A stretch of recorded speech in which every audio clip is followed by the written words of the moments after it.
The mountains don't keep secrets. They bury them. For 20 years, Jebediah Stone lived as a ghost among the peaks a man convinced his heart was as barren as the winter rock. He believed love was a country he'd been exiled from, that he was too old, too scarred, too broken for any kind of salvation. But what happens when a woman from a life he thought long dead rides back into his world, a woman who looks at the ruins of a man and sees the foundations of a king? She carries a secret promise and a love that has refused to die, a love that will force him to face the very demons that drove him into the wild. He told her he was too old for marriage, but he never expected her to reply, "I've waited for you."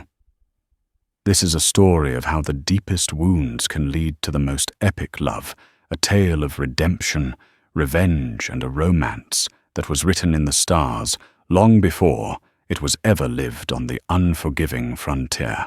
Jebediah Stone was a man carved from the very granite of the unforgiving peaks he called home. His face was a road map of a hard life, with deep-set eyes the color of a stormy sky, and a beard thick with gray that did little to hide the permanent scowl etched around his mouth. For 2 decades, his only companions had been the whisper of the wind through the pines, the silent judgment of the stars, and the ghosts of a life he'd purposefully burned to ash. He was a trapper, a hunter, a phantom of the high country. Men in the valley below spoke his name in hushed tones, a legend of a man who'd turned his back on the world after a tragedy so profound it had hollowed him out, leaving only a shell. His cabin was a testament to his solitude. Tucked into a fold of the mountain, shielded by ancient aspens, it was more fortress than home. Inside, the air was thick with the scent of wood smoke, tanned leather, and dried herbs.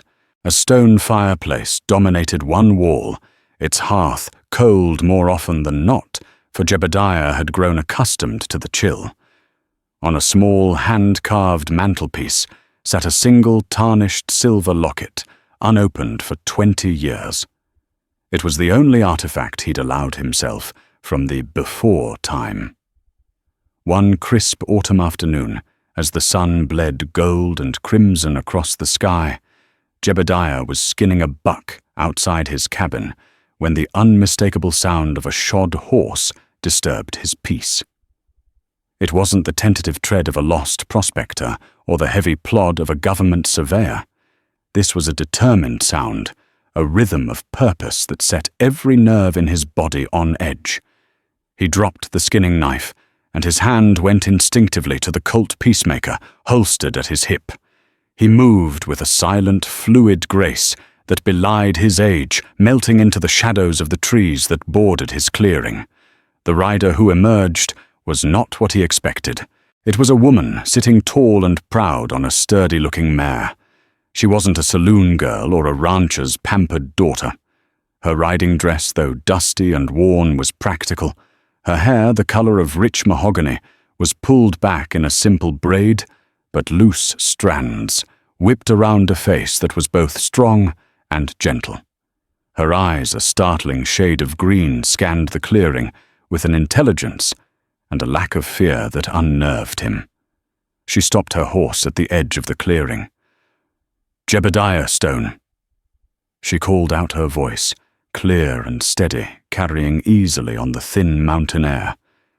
Jebediah remained in the shadows, his voice a low growl that sounded like rocks grinding together. "Who's asking?" The woman's gaze darted towards the sound of his voice. A small, sad smile touched her lips. "You may not remember me. My name is Mina Vance. My father was Thomas Vance, from the valley." The name struck him like a physical blow, a key turning a rusted lock in the deepest chamber of his memory. Thomas Vance, a good man, a friend from the before time, and he remembered a little girl with bright green eyes and a mischievous grin who used to follow him and Sarah around like a shadow. He stepped out of the trees, his face a mask of cold indifference. "I remember," he said, the words clipped. "Your father's dead. Heard it a few years back. What do you want here? This mountain ain't a place for folks from the valley." Mina dismounted, her movements graceful. She didn't flinch under his hard stare. "My father left me the ranch, the old double V. I've come back to work it." Jebediah let out a short, harsh laugh. "That place is nothing but sun-bleached bones and bad memories. The whispering creek that runs through it is the only thing of value. And Silas Croft has been trying to choke it off for years. You're a fool to come back here, Miss Vance." "That may be," she said, her gaze unwavering. "But it's my home, and I'm not the kind of woman to run from a fight." She took a step closer, her expression softening. I came up here to see you, Jebediah." "Waste of a ride," he grunted, turning his back on her to retrieve his knife. "The man you remember is gone. Buried him up here a long time ago. There's nothing for you here." "I don't believe that," she said softly, her voice carrying a conviction that made the hairs on his neck prickle. "I remember a man who could tame a wild hawk with just his patience. A man who taught me how to read the stars. A man who loved my friend Sarah with a heart so big it seemed to light up the whole valley." At the mention of Sarah's name, a muscle in Jebediah's jaw clenched so hard it was a wonder his teeth didn't crack. He whipped around, his eyes blazing with a pain so raw it was terrifying. "Do not," he snarled, his voice dropping to a dangerous whisper. "Speak her name. You have no right." Mina stood her ground, her own eyes filling with a sorrow that mirrored his. "I have every right. She was my best friend. I loved her too." The air crackled with the weight of 20 years of unspoken grief. The sun dipped below the ridge, plunging the clearing into a cold purple twilight. "Get on your horse, Miss Vance," Jebediah said, his voice flat and devoid of emotion, the fire in his eyes extinguished and replaced by an arctic emptiness. "There's a storm coming in, both on this mountain and in that valley. You're not equipped to handle either. Go back east or wherever you came from. Forget this place." He turned and stalked into his cabin, shutting the heavy wooden door with a finality that echoed through the silent trees. He didn't look back to see Mina Vance, standing alone in the fading light, a single tear tracing a path through the dust on her cheek.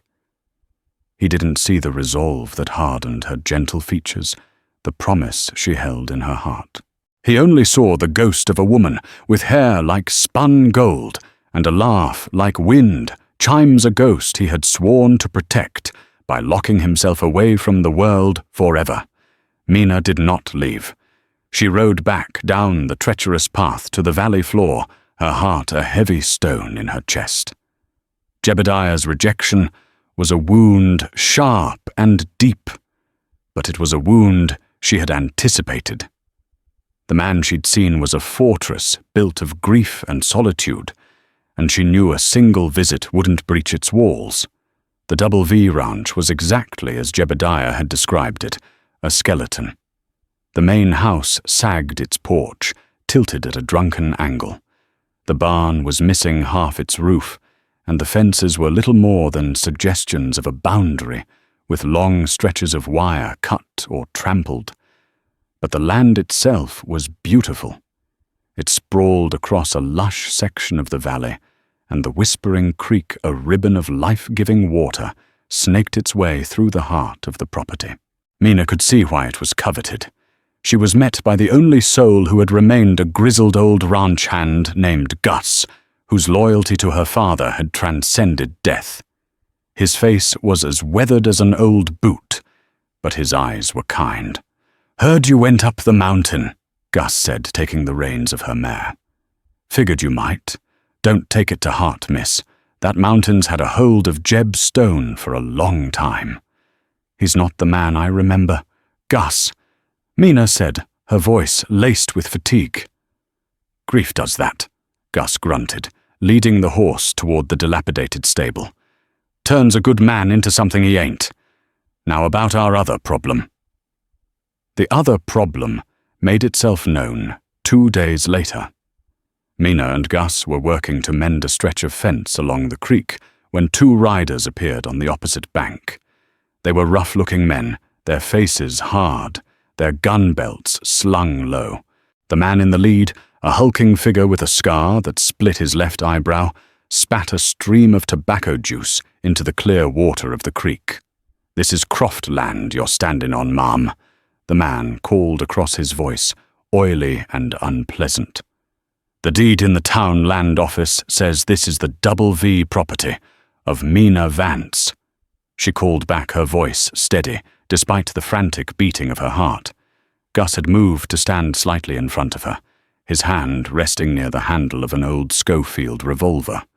The scarred man, who Gus later identified as Brand, one of Silas Croft's foremen, laughed. "Deeds can get lost, fires happen, people get discouraged. Mr. Croft is a reasonable man. He's prepared to offer you 1/10 of what this land is worth for a quick sale. Saves everyone a lot of trouble." "This land isn't for sale," Mina stated, her chin held high. "Not for 10 times what it's worth. Now get off my property." Brand's smile vanished. "Wrong answer," he sneered, before he and his companion wheeled their horses around and galloped away. The threats were not idle.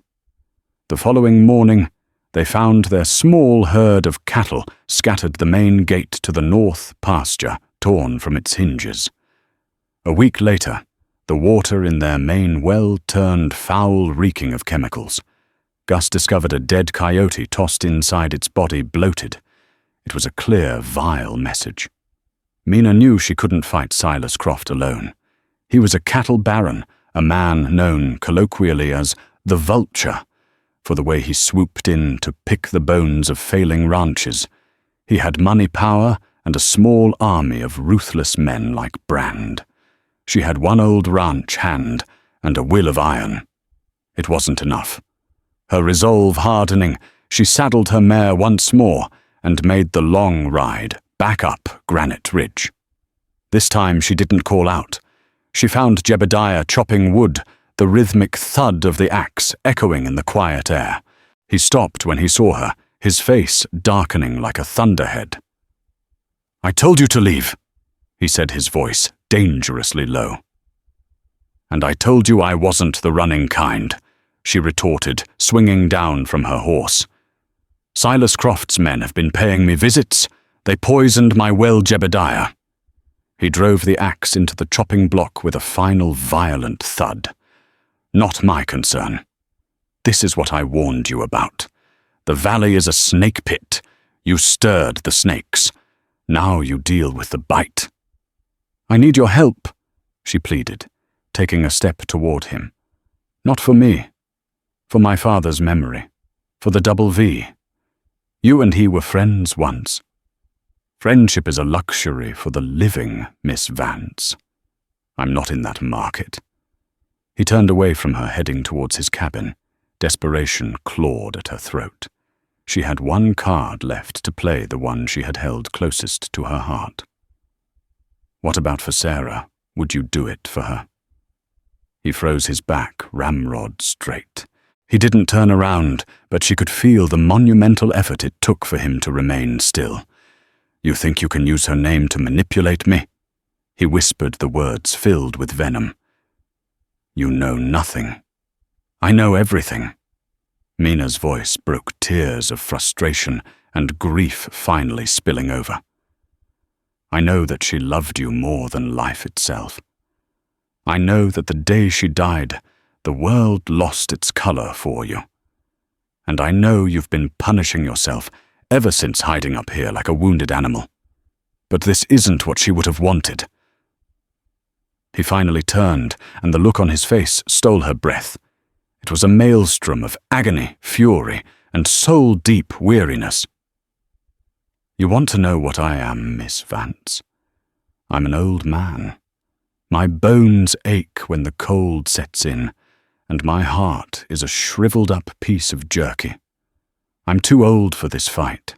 I'm too old for hope. And I am damn sure too old for marriage or any of the foolish dreams that come with it. The best parts of me died with her. What's left isn't worth saving, and it sure as hell isn't worth anything to you." He delivered the words like a final judgment. A wall of stone slammed down between them. He expected her to shatter, to flee from the sheer, desolate ugliness of his truth. But Mina Vance did not break. Her tears stopped. She looked him square in the eye, the green of her irises, as fierce and resilient as the first shoots of spring grass through a layer of frost. "Then it's a good thing," she said, her voice trembling but unbroken, "that I've waited for you." The words hung in the air, simple and profound. It wasn't a plea. It was a statement of fact, a truth she had carried for half her life. For the first time in 20 years, someone had looked past the ghost of Granite Ridge and spoken directly to the man buried beneath. Jebediah Stone stood there, speechless, the foundations of his fortress, trembling from the impact of 4 small, impossible words. Jebediah felt as if the world had tilted on its axis. "Waited for me." He echoed the words, tasting foreign and absurd on his tongue. "That's a fool's errand. You've wasted your life." Mina shook her head, a sad, knowing smile gracing her lips. "It's never a waste to keep a promise."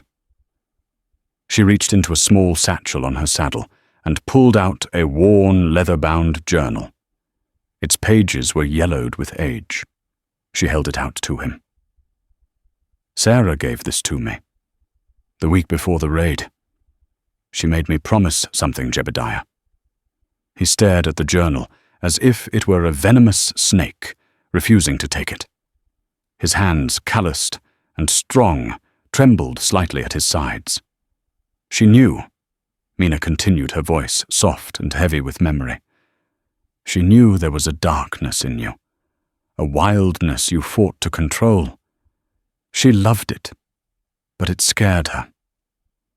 She feared that if she were ever gone, you would let that darkness consume you, that you would retreat from the world and let your heart turn to stone." Mina's own eyes glistened with unshed tears. Her last words to me the last time I saw her were a promise she extracted from me. "If anything ever happens to me, Mina, find him. Don't let him become a ghost. Remind him of the sun. Promise me you'll wait until he's ready to see it again." I was just a girl, but I swore I would. I've waited 20 years, Jebediah. I am here to honor my promise to her. The story crashed over him like a tidal wave, drowning him in the past. He saw Sarah's face, her brow furrowed with that familiar, loving concern. He heard her voice, whispering a fear he had always dismissed. The journal in Mina's hand was not just paper and ink. It was Sarah's last will and testament for his soul. He finally reached out and took it. The worn leather was warm from Mana's touch. He didn't open it. He couldn't. "Leave it," he said, his voice thick with an emotion he couldn't name. "And go back to your ranch. Be careful." It was not an offer of help, but it was no longer a dismissal. It was a crack in the wall. Mina knew it was all she would get for now. She nodded, mounted her horse, and rode away, leaving Jebediah alone with the ghost of a promise and a tangible link to a past he had tried to obliterate. The attack came 3 nights later, under the sliver of a new moon. Mina and Gus were asleep when the smell of smoke jolted them awake. They burst from the house to see the barn, the one they had just spent weeks patching, engulfed in flames. The fire roared against the black sky, a monstrous orange beast devouring their hard work, their hay stores, their future. Gus ran for the water pump, while Mina untied the panicked horses from the nearby corral, herding them to the safety of the creek bed. But they both knew it was hopeless. The fire was too big, too fast. From the darkness, the sound of cruel laughter echoed, followed by the thunder of departing hooves. It was Brand and his men. This was not a warning. It was an execution. As the roof of the barn collapsed in a shower of sparks and embers, a stray burning timber shot sideways, striking Mina in the shoulder. She cried out, stumbling back, her dress smouldering. Gus rushed to her, beating out the small flames with his bare hands, but the burn was angry and deep. Defeated, injured, and covered in soot, they could only watch as their hopes turned to ash. The light of the inferno was a beacon in the dark valley, a signal of their failure. And high on the mountain, Jebediah saw it. He had been sitting by his cold hearth, Sarah's journal resting unopened on his lap. The flicker of unnatural light in the valley below drew him to his feet.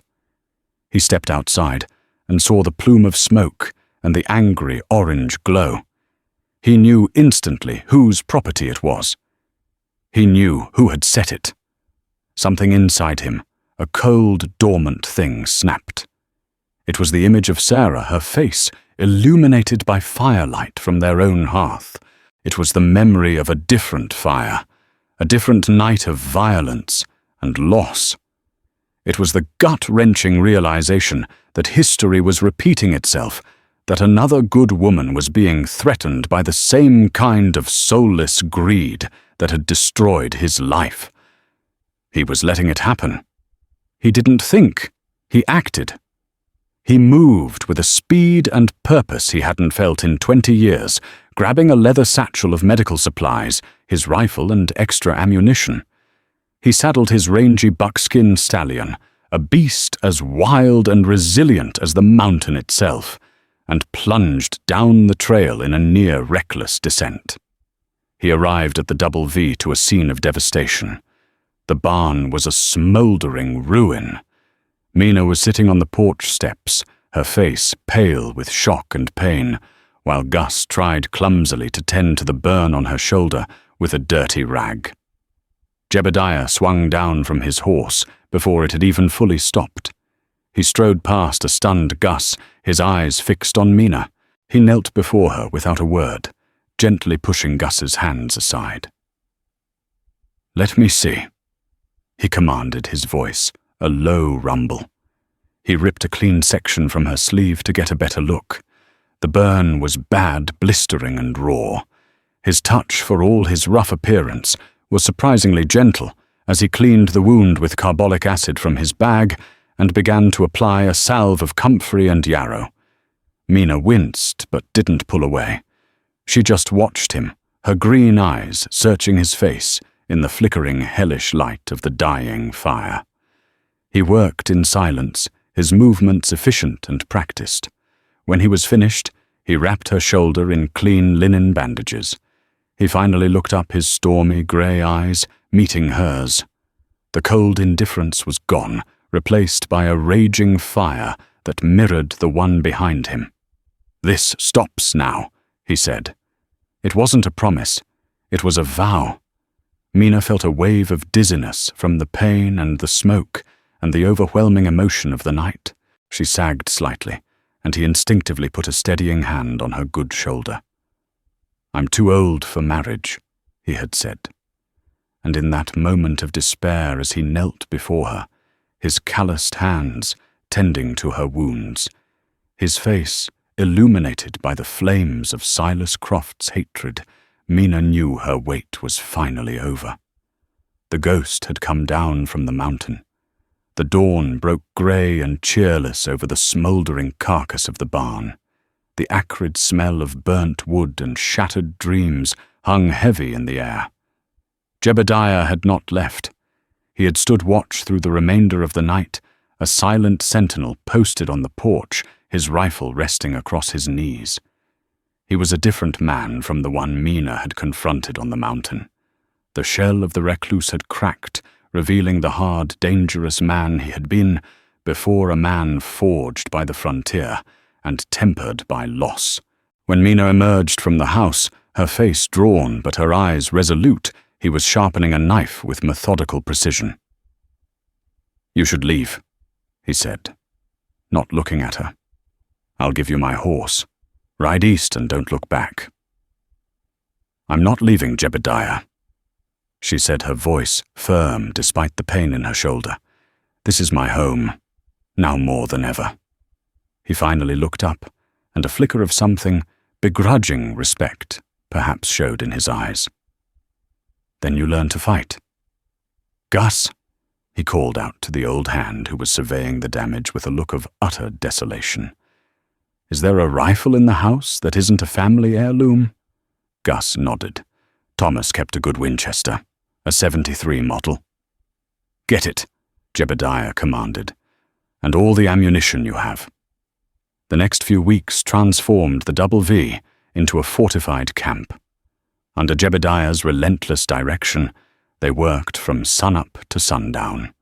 He was a harsh teacher and a tireless worker. He showed Mina the finer points of the Winchester, not just how to shoot, but how to clean it, how to sight it, how to reload under pressure until her fingers were raw and her movements were second nature. He taught her to think like a hunter, to use the landscape for cover, to read the signs of men and horses on the trail. He and Gus reinforced the doors and windows of the main house. They dug defensive trenches in strategic locations overlooking the main approach to the ranch. Jebediah moved with a cold fury, his grief and rage channeled into a singular practical purpose: survival. Mina saw glimpses of the man she remembered. When a foal got tangled in a coil of old wire, it was Jebediah's patient, steady hands that calmed the panicked animal and cut it free. One evening he returned from a hunt with 2 plump grouse and cooked them over the fire with wild herbs, a simple meal that was the most delicious thing she had ever tasted. During those moments, the hardness would leave his face, and she would see the shadow of the man who had once laughed with Sarah. But the moments were fleeting, quickly replaced by the grim mask of the warrior. Their newfound resistance did not go unnoticed. One afternoon, while in the nearby town of Redemption, Gulch for supplies, Mina came face to face with Silas Croft himself. He was a tall, immaculately dressed man in his late 50s, with cold reptilian eyes and a smile that never reached them. He cornered her outside the general store. "Miss Vance," he said, his voice smooth as polished stone. "I was so sorry to hear about the unfortunate fire at your ranch. A terrible accident." "It was no accident, Mr. Croft, and you know it," Mina shot back, refusing to be intimidated. Croft's smile widened slightly. "A spirited woman. I admire that. But spirit doesn't rebuild a barn or stand up to determined men. I am making you my final offer, a generous one considering your circumstances. Sell me the land. All you have there is dirt and trouble. And a creek you seem desperate to own," she retorted. "The answer is no." Croft's mask of civility slipped. His eyes narrowed. "I own this valley, Miss Vance. Every stone, every blade of grass, and every soul in it. You would do well to remember that. There are worse things than fire." He tipped his hat and walked away, leaving a palpable chill in the air. The encounter unsettled Mina, but she didn't tell Jebediah. He was already carrying too much. She did, however, tell him about her conversation with Maeve, the sharp-witted woman who ran the trading post on the edge of town. Maeve had been a friend to Jebediah for years, one of the few people who knew his story. Maeve said Croft wasn't always a cattle baron, Mina explained that evening as they sat by the fire. Said he came here 20-odd years ago, with a group of rough men, more like mercenaries than cowboys. They were hunting for something, she said. Rumors of old Spanish silver up in the foothills. That's how he got his start. Jebediah went utterly still, his gaze fixed on the flames. 20-odd years ago. Mercenaries. Spanish silver. The words were like tumblers falling into place in a long, sealed lock. The raid on his homestead, the one that had taken Sarah and their unborn child, hadn't been a random act of violence by wandering bandits, as he had always been told. The attackers had been organized, well armed, and they had torn his home apart, not for food or supplies, but as if they were searching for something specific. "Where?" he asked, his voice a strained whisper. Where was Croft's camp back then? Maeve said he operated out of the North Canyon, Mina said, watching him with concern. Near Blackwood Draw. Blackwood Draw. The name hit Jebediah like a physical blow. His homestead had been just 5 miles east of Blackwood Draw. The pieces were no longer just clicking into place. They were slamming together with the force of an avalanche. The vague, shadowy figures from his nightmares began to take on a face, a cold reptilian face, with a polite smile. The vulture.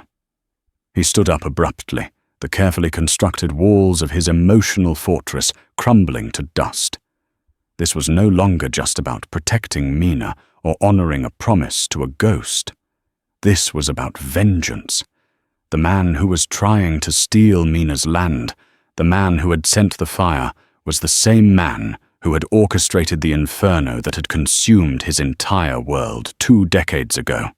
He hadn't just lost his family to a cruel twist of fate. They had been murdered. And the man responsible was living fat and happy in the valley below, trying to finish the job by taking the last piece of goodness that had dared to enter Jebediah's life.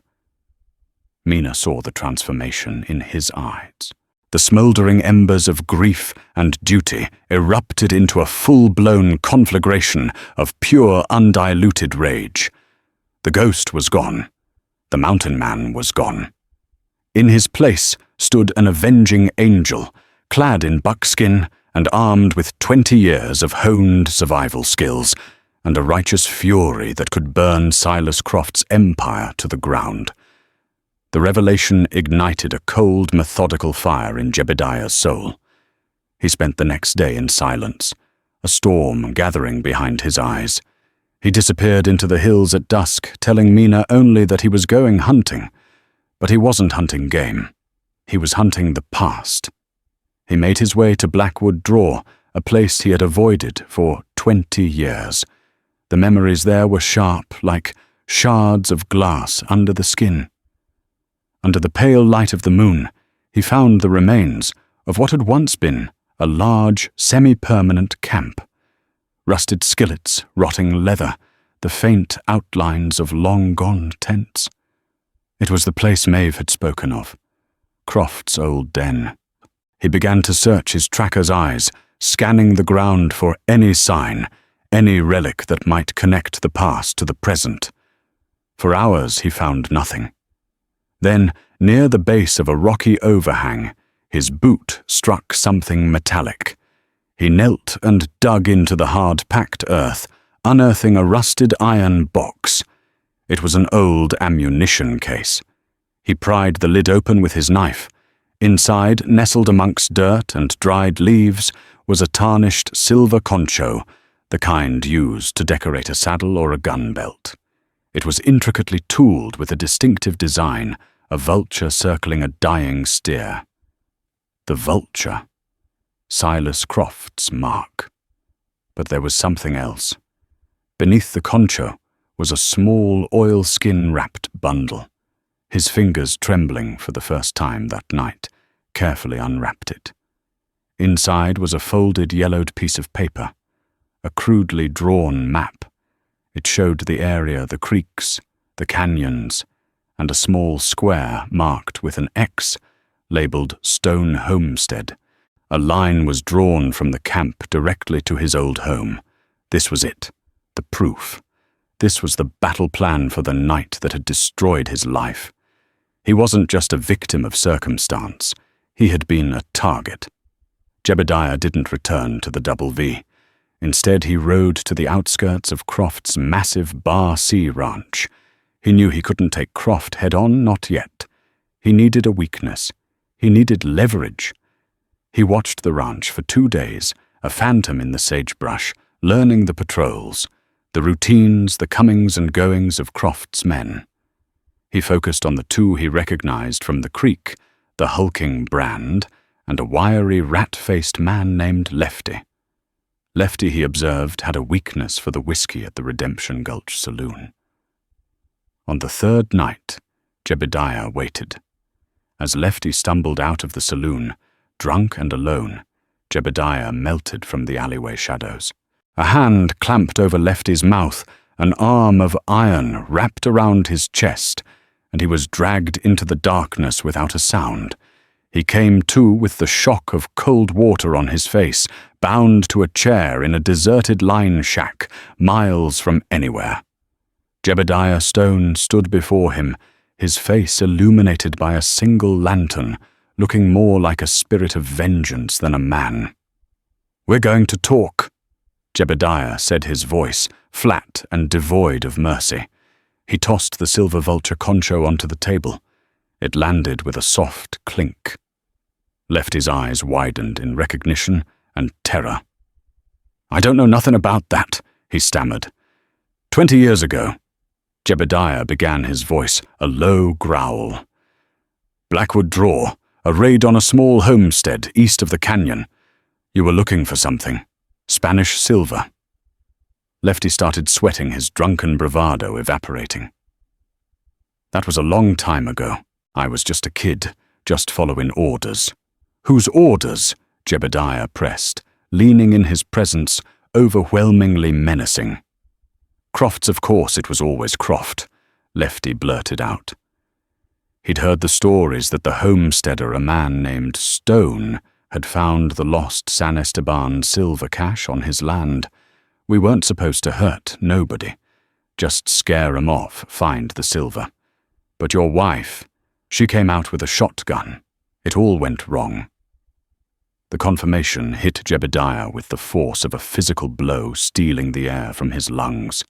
Sarah defending their home. Brave, foolish, wonderful Sarah. "The silver was never there, was it?"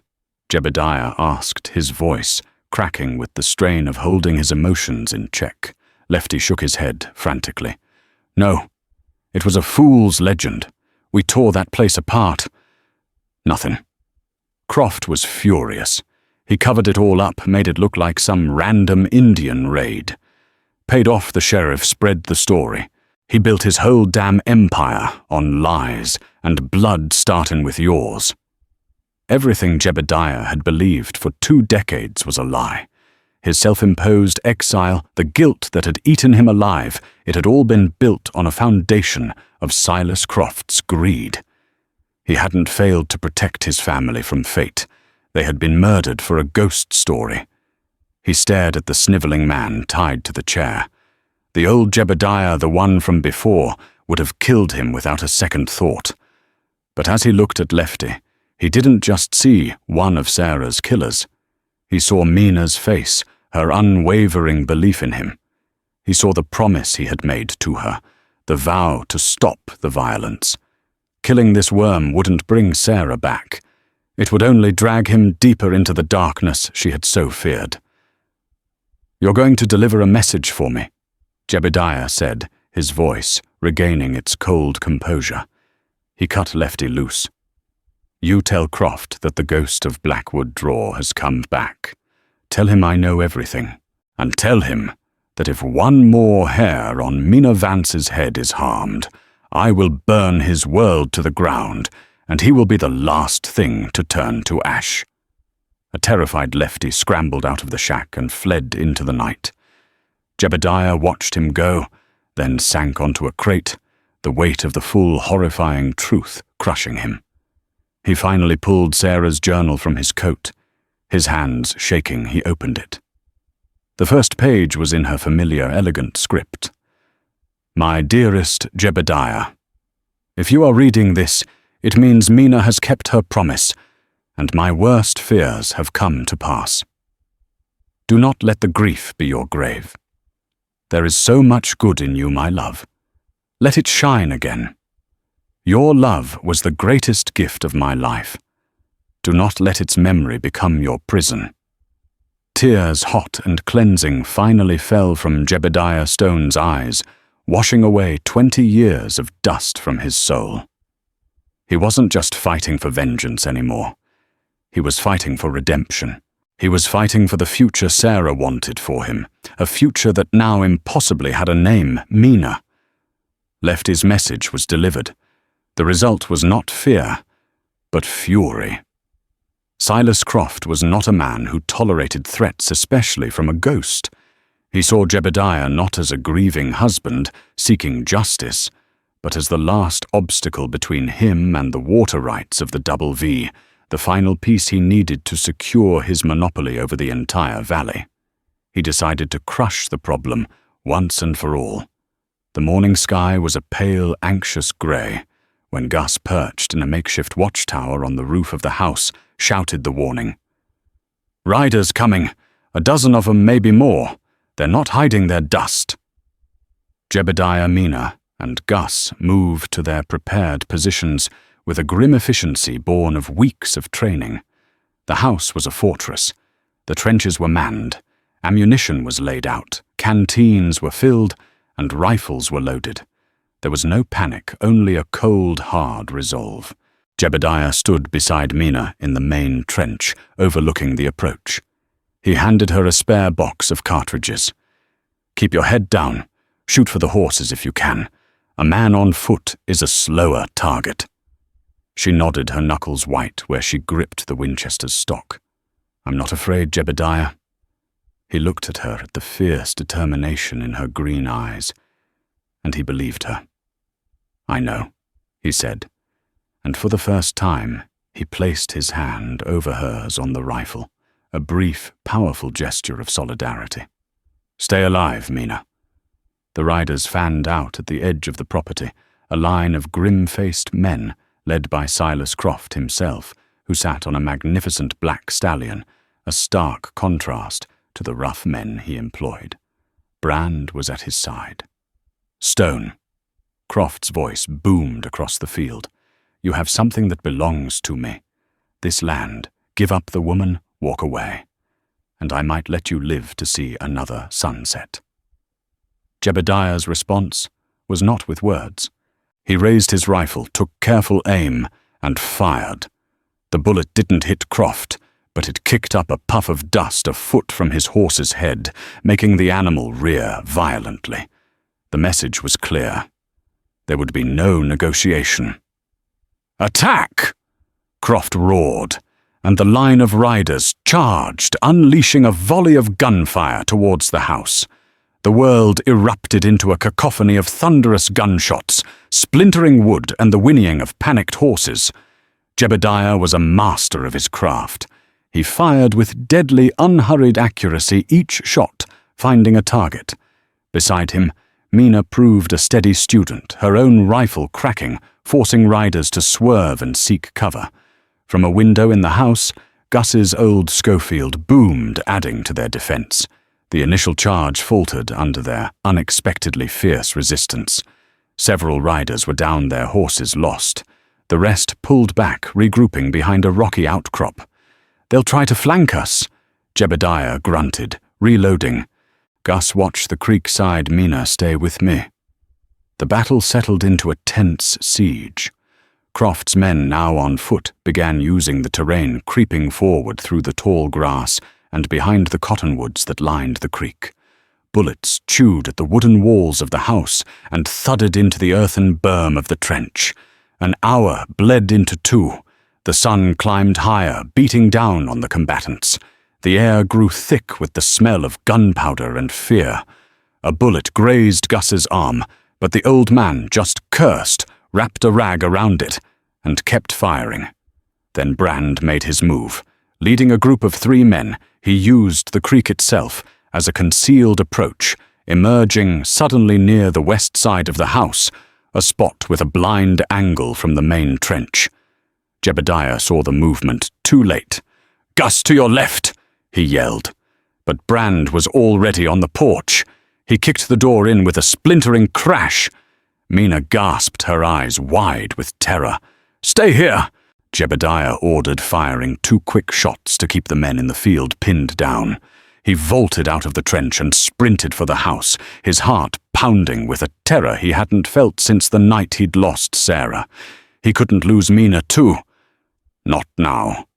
He burst through the shattered doorway to see Brand holding Gus at gunpoint, while another man advanced on Mina, who was desperately trying to reload her Winchester. "Drop it, Stone!" Brand sneered, pressing his pistol to Gus's temple. "Or the old man gets it first." Jebediah let his rifle clatter to the floor, raising his hands. His mind raced, searching for an angle, an opportunity. The henchman lunged for Mina, grabbing the barrel of her rifle, but he underestimated her.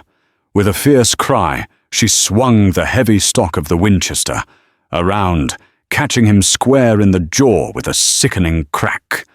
He crumpled to the floor, unconscious. The distraction was all Jebediah needed.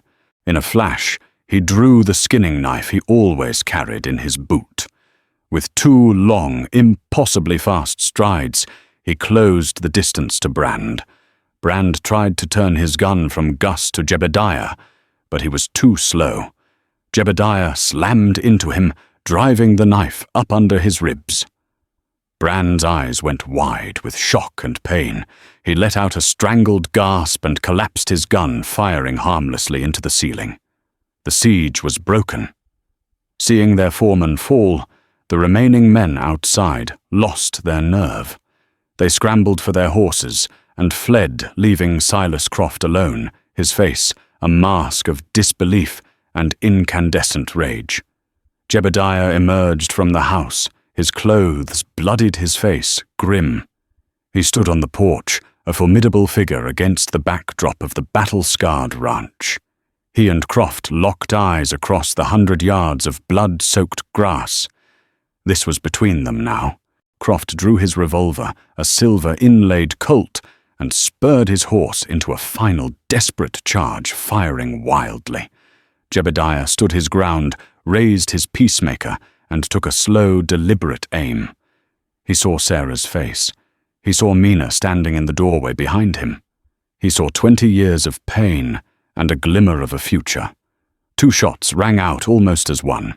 Croft's body was thrown backward off his horse, a dark stain blossoming on his pristine white shirt. He hit the ground and didn't move. Jebediah remained standing, but he swayed a hand, going to his side. A matching stain was spreading across his own buckskin shirt. He had been hit. He took a staggering step, then another, before his legs gave out, and he collapsed onto the porch. "Jebediah!" Mina screamed, rushing to his side, her own name for him, a desperate, heartfelt prayer. Mina knelt beside him, her hands trembling as she pressed them against the wound in his side. It was bleeding badly, a deep crimson that seemed to drain the very life from him onto the weathered porch boards. Gus, his own arm bleeding, limped over his face, ashen. "We have to get him inside," Mina said, her voice shaking but commanding. "Get the whiskey, and boil water." "Now, Gus." They managed to haul Jebediah's dead weight into the house and onto the long kitchen table. For the next few hours the world shrank to that small room. Mina, guided by a fierce primal instinct to save this man, became a field surgeon. She poured raw whiskey into the wound to clean it, ignoring Jebediah's guttural groans of agony as he drifted in and out of consciousness. With Gus holding a lantern and offering muttered words of encouragement, she probed the wound with a heated knife, and with a prayer on her lips, extracted the bullet. She stitched the wound closed with a needle and thread from her mending kit, her stitches small and neat. She bandaged him tightly with ripped sheets, her tears finally falling, mingling with the blood and whiskey on her hands. When she was done, she collapsed into a chair utterly spent and watched him breathe. For 3 days, he hovered between life and death. A fever took him, and he thrashed in a delirium, crying out a name over and over, Sarah. Mina sat by his side, relentlessly, cooling his forehead with damp cloths, forcing sips of water between his cracked lips, and speaking to him in a low, soothing voice. "It's all right, Jebediah," she would whisper, her hand resting on his. "You're safe. I'm here. It's Mina. I'm here." On the fourth morning, the fever broke. He woke to the soft light of dawn filtering through the window. The first thing he saw was Mina, asleep in the chair beside his bed, her head resting on her arms, her mahogany hair catching the morning sun. Her face was smudged with dirt and etched with exhaustion, and to him she had never looked more beautiful. He tried to sit up, a sharp pain in his side, making him gasp. She was awake in an instant, her green eyes wide with concern. "Easy," she said, gently pushing him back down. "You've been through a lot." He looked around the room, then his gaze settled back on her. "Croft?" he asked, his voice raspy. "He's gone," she said softly. "His men are scattered. The sheriff came out from Redemption Gulch. He called it self-defense. It seems with Croft gone, people are a lot more willing to tell the truth about him." Jebediah was silent for a long time, processing it all. The fight was over. The past in all its violent, bloody glory was finally laid to rest.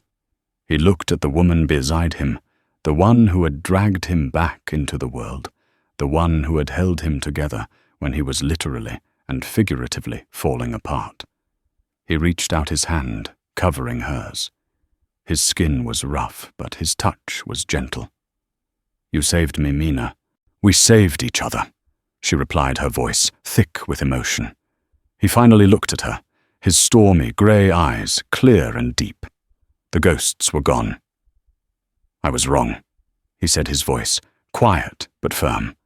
"I'm not too old. I was just lost for a very long time." He took a slow breath, the words feeling both terrifying and right. "Sarah, she wanted me to find the sun again. I think—" He paused, his gaze full of a love and vulnerability she had only ever dreamed of seeing. "I think I finally have." Mina's heart felt like it would burst. The tears that came now were not of sorrow or fear, but of profound, overwhelming joy. She leaned in and pressed her lips to his, a kiss that was not about passion, but about promise. It was a kiss of homecoming, a seal on 20 years of waiting a confirmation that even the most broken things could be made whole again. The weeks that followed were a time of rebuilding, not just the barn, but their lives. The people of Redemption Gulch, freed from Croft's tyranny, came to help, bringing lumber supplies and goodwill. The Double V began to live again. One evening, as they sat on the newly repaired porch, watching the sun set behind the mountains, Jebediah turned to Mina. In his hand was the small, tarnished silver locket from his mantelpiece. He opened it. Inside was a miniature portrait of a smiling, golden-haired Sarah. He looked at it for a moment, a sad, sweet smile on his face, before closing it and holding it out to Mina. "A man shouldn't have two hearts," he said softly. "But he can build a new home for the one he has left." He took her hand. "Mina Vance, would you be willing to build a home with a scarred, stubborn old mountain man?" Her answer was in the brilliant, joyous smile that lit up her entire face. "I've been waiting for you to ask." The mountains no longer held secrets for Jebediah Stone. They were no longer a tomb for his past, but a beautiful, rugged backdrop to his future. A future he would build with the woman who had waited, the woman who had reminded him that it's never too late for a new dawn. And so, the ghost of Granite Ridge found his peace, not by forgetting the love he lost, but by honoring her memory and embracing the new love he had found. Jebediah and Mina's story reminds us that our deepest scars don't have to be our endings. They can be the maps that lead us back home. It shows that courage isn't the absence of fear, but the choice to fight for what matters, and that love, true love, has the power to wait, to heal, and to rebuild, even from the ashes. What did you think of Jebediah's transformation? Was it his thirst for vengeance, or his love for Mina, that finally brought him down from the mountain? Let me know in the comments below. If this story of love, loss, and redemption in the Old West moved you, please show your support. Hit that like button, share it with someone who loves a timeless romance, and most importantly, subscribe to the channel for more epic tales of the heart from the unforgiving frontier. Your support makes these stories possible. Thanks for listening.